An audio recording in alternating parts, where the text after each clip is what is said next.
ଦେଖନ୍ତୁ ଲୋକମାନେ ତାଙ୍କ ଧାର୍ମିକ ସୁରକ୍ଷିତ ଦେବା ପାଇଁ କେମିତି ଘୋଡ଼ଉଛନ୍ତି। ଜୟ ଜଗନ୍ନାଥ ସାଙ୍ଗମାନେ। ଆଉ ଆଶା କରୁଛି ଆପଣ ସବୁ ଭଲରେ ଥିବେ, ଆପଣଙ୍କ ପରିବାର ସବୁ ଭଲରେ ଥିବେ। ଆଉ ଆଜି ଯାହା ହଉ ଏତେ ଦିନ ପରେ ଯେଉଁ ମେଘୁଆ ପାଗ ଭିତରେ ଆଜି ଗୋଟେ ଖରା ଟିକେ ଆଜି ଭଲ ଲାଗୁଛି। ମୁଁ ଆସିକି ଆମ ଛାତ ଉପରେ ଅଛି। ଆଉ ଆଜି ଏବେ କେତେ ମର୍ଣ୍ଣିଂରେ ଯାଇଥିଲି ଜଣଙ୍କ ଗାଁକୁ ଗଲାବେଳେ ଗୋଟେ କ୍ଲିପ୍ସ ମୋତେ ମିଳିଗଲା। କ'ଣ କ୍ଲିପ୍ସଟା ନା ହାତୀ ପ୍ରବଳ ରେଟ୍ରେ ସେ ଧାନ ବିଲରେ ପଶିକି ସବୁ ଖାଉଛନ୍ତି। ଆଉ ଏମାନେ ତାକୁ ଘୋଡ଼େଇବାରେ ବ୍ୟସ୍ତ।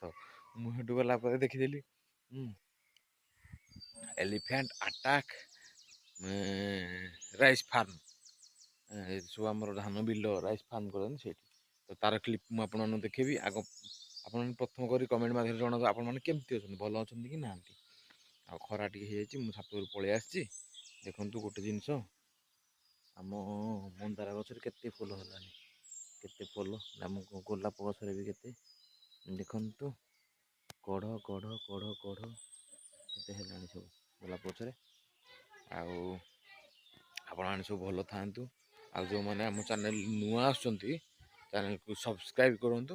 ଆଉ ଯେଉଁମାନେ ଅଲରେଡ଼ି ଆମ ଚ୍ୟାନେଲ୍ରେ ଅଛନ୍ତି ନା, ତାହେଲେ ଗୋଟେ ଲାଇକ୍ କରନ୍ତୁ। ଆଉ କିଛି ଯଦି ଆପଣମାନେ କହିବା ପାଇଁ ଚାହୁଁନ୍ତି ତ କମେଣ୍ଟସ୍ ମାଧ୍ୟମରେ ଜଣାନ୍ତୁ, ମୁଁ ସାଙ୍ଗେ ସାଙ୍ଗେ ଆପଣଙ୍କର ରିପ୍ଲାଏ ବି ଦେଇଦେବି ହେଲା।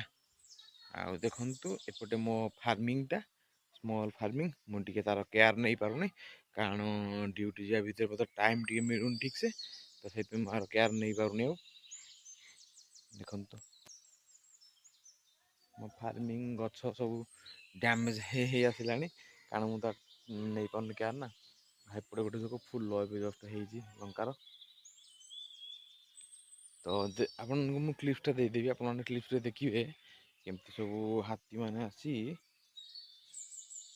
ଖାଉଛନ୍ତି ସବୁ ଧାନ ବିଲରେ ପୁରା ପଶିକି। ରୋଜ୍ ଗଛଟା ମସ୍ତ ଲାଗୁଛି ହେଲା, ତା କଢ଼ ଦେଖନ୍ତୁ ପୁରା କେମିତି ମସ୍ତ ଲାଗୁଛି। ରୋଜ୍ ଫୁଟିଲା ପରେ ଜଣାପଡ଼ିବ। ଆଉ ଇଏ ତ ଆମର ମନ୍ଦାର ଫୁଟି ଫୁଟା ଛାଡ଼ିଲେଣି।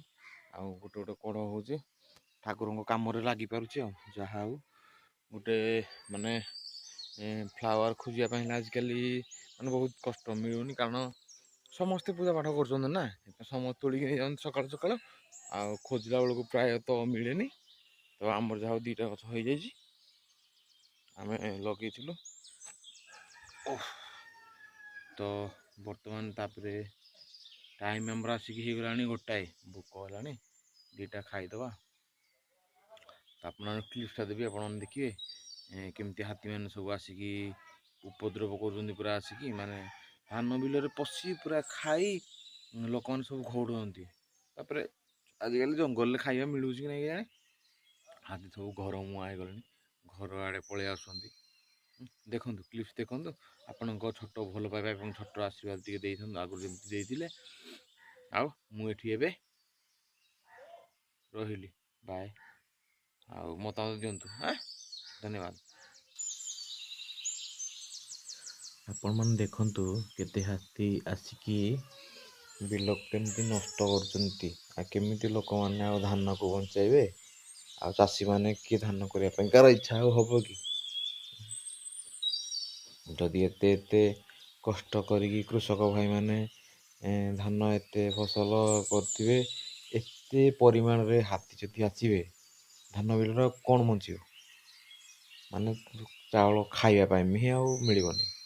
ଦେଖନ୍ତୁ କେତେ ମାନେ ଆକ୍ଚୁଆଲି ଜଙ୍ଗଲରେ ଆଉ କିଛି ନାହିଁ ବୋଧେ, ଯେ ସେଥିପାଇଁ ସବୁ ଗାଁ ଅଭିମୁଖେ ହାତୀମାନେ ପଳେଇ ଆସୁଛନ୍ତି।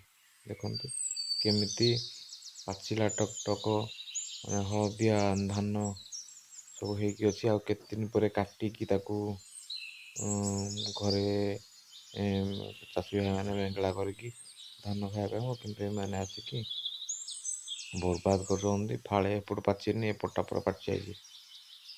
କ'ଣ କରିବେ ଲୋକମାନେ, ତାଙ୍କ ଜୀବନକୁ ବାଜି ଲଗେଇକି ସବୁ ହାତୀ ଘଉଡ଼ାଇବାକୁ ପଡ଼ିବ। ଆଉ କ'ଣ, କାରଣ ତାଙ୍କ ଧାନ କ୍ଷେତ ସବୁ ନଷ୍ଟ କରିଦେଉଛନ୍ତି ନା, ଜୀବନକୁ ବାଜି ଲଗେଇକି ଏସବୁ କାମ କରିବାକୁ ପଡ଼ୁଛି, ବାଧ୍ୟତାମୂଳକ।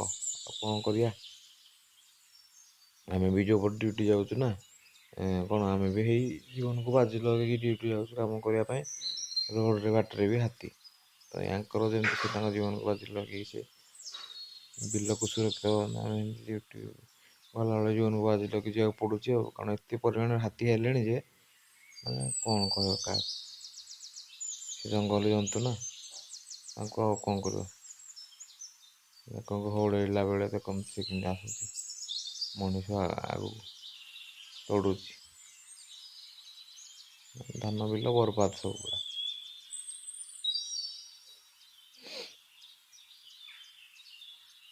ଦେଖନ୍ତୁ ଲୋକ କେତେ ଅଛନ୍ତି,